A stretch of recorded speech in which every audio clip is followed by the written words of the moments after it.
মুসলিয়ান আমাদের সামনে যিনি রাজ হয়ে আছেন, আমরা যারা জানাজায় চালাইছি কতই গিয়ে এরকম আর কাল পরশু মুক্তা হয়ে সামনে থাকতে হবে।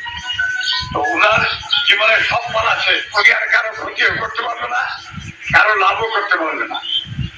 আর তার আমল যদি সরকারি জারিয়া কিছু থাকে কেমন পর্যন্ত তার সব পেয়ে যাবে, এছাড়া তার কিছুই করার নেই।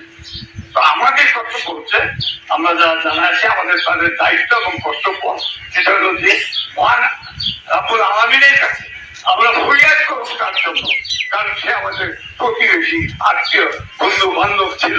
আমরা আল্লাহর কাছে ফরিয়াদ করবো, ইয়া রাব্বুল আলামিন, তুমি আলিমুল গায়েব, তুমি সব জানো, সব দেখো। এই বান্দার যদি কোনো জানা অজানা ছোট বড় কোনো গুনাহ থেকে থাকে, আল্লাহ তুমি তাকে মাফ করে বলি। হাত থেকে যদি একটি হাত আল্লাহ তাআলা কবুল করেন, তাহলে আল্লাহকে জান্নাত পাওয়ার পর সুগম হবে।